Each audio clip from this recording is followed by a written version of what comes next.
As a candidate, you'll face the challenge of balancing the needs and voices of various groups in our communities.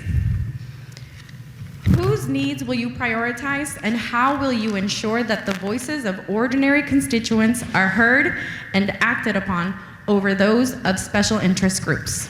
I would not prioritize any specific group. I would go by needs of the community, needs of the people. Special interest groups don't really have a place on my table. They're not for Merced. I want to do the best for all the people of Merced, and again, based on what they need. If somebody needs roads in another district, it doesn't matter who's living on those roads. I want to get those roads fixed. If somebody needs services, then I want to get those services provided. The best way I can do that is to be accessible, to listen to people, and to communicate their needs to the rest of the council and make it happen within the city.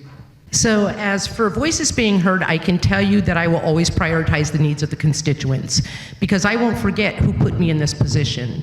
We have seen in the past that some of our council members sometimes forget that they were put there by citizens who depended on them and who had faith in them that they would make decisions based on the needs of their communities and on the city of Merced. So I will always put the voices of the constituents ahead of anything else. I'm going to be honest. Whose needs I'm going to prioritize? The needs of District 3. Why? Because they're the ones that elected me to be on that council to represent them. In addition, I will work with my fellow council members to address the needs of their respected districts as well. Because again, we need to work together, but my district will come first because they are who elected me. We have parts of Bear Creek that are falling into the creek, parts of the bike path that are falling in there. So that's not a need that necessarily affects District 5, but it's affecting us. So that's a need that we need to fix. So yes, I will prioritize them, but I will work with my fellow council members to get things done. And yeah. A lot of times with the issues, it's becoming creative and how we can solve these issues. And as a council, it's like, how can we get them done together? Another thing that gets brought to my attention when people reach out to me, it's an issue that they're seeing in the district, and sometimes it's issues that they're seeing not in their district. And even though I represent District 5, I'm representing the city of Merced, and how can we listen to them and work together, and also bring the issues to the city staff saying, hey, this is what we're seeing and hearing, and this is what was brought to our attention, and making sure they know what's going on so that when they have to make decisions, they know what's going on. Another thing too is there are issues that get brought forward to the city, and sometimes it's a city that's not responsible of that, but also working with our other jurisdictions so they know of what these issues are. I would prioritize the constituents of District 5 and the people of Merced as a whole. Special interests, I don't know them. And I encourage everyone to look at the city's website, as all candidates are required to disclose who funds their campaign. Look at who's giving donations to our campaign to see if, when we say that we won't prioritize special interests, you can double check who are we receiving money from. But yes, I would prioritize the residents of District 5 and Merced as a whole.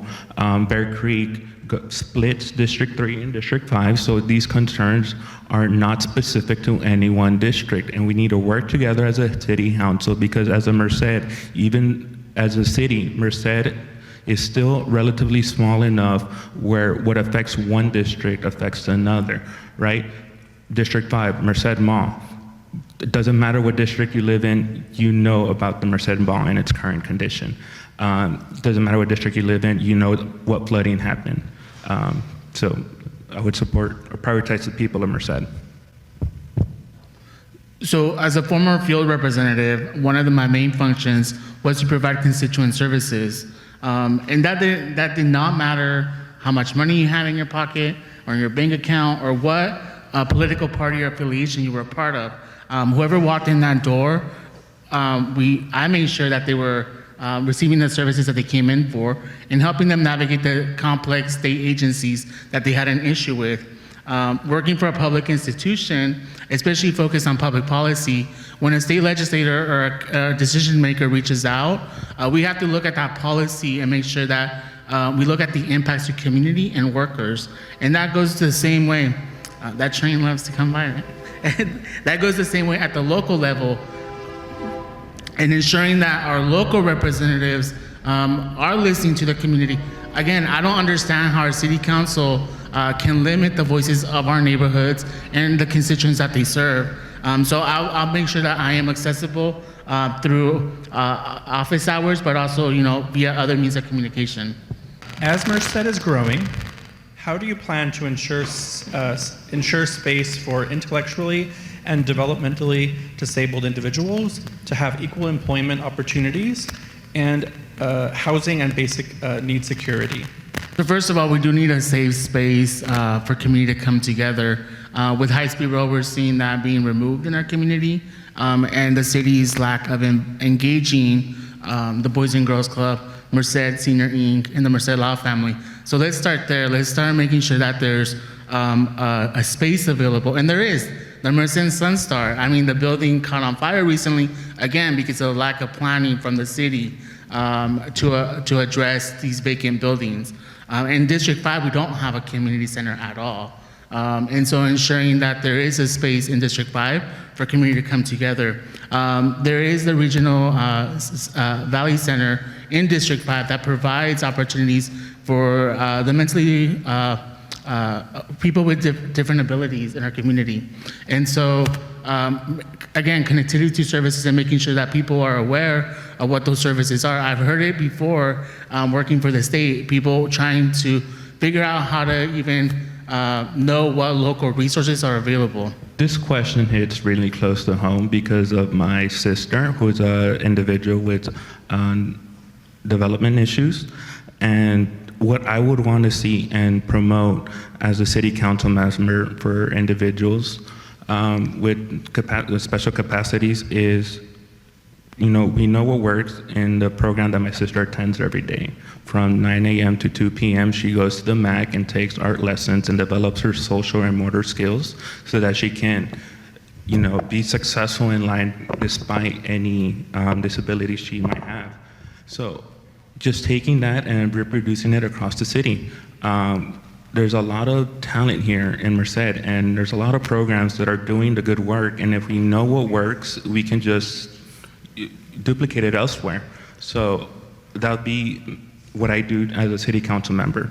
Take what works for individuals' special capacities already and bring it to the city as a whole. For myself, it's continue those conversations with our community partners that provide these programs already. One thing that our council did in the last 3 years was to approve more installations of ADA park equipment. So implementing those so that those with ADA, they can enjoy our park resources. And I'm very proud that we were the ones to implement this. And then, as always, just continue these initiatives and listening to what our constituents that are with disabilities, what are the needs that they're looking at, and how can we implement those? Yes, I will further add, we do need to continue that communication and partnership with the community and county partners. One of the things I've been hearing, talking to a lot of citizens in District 3 is the senior center, they're concerned. Right now, they haven't heard where it's going to be moved. I know there's plans to it, but they are still very concerned.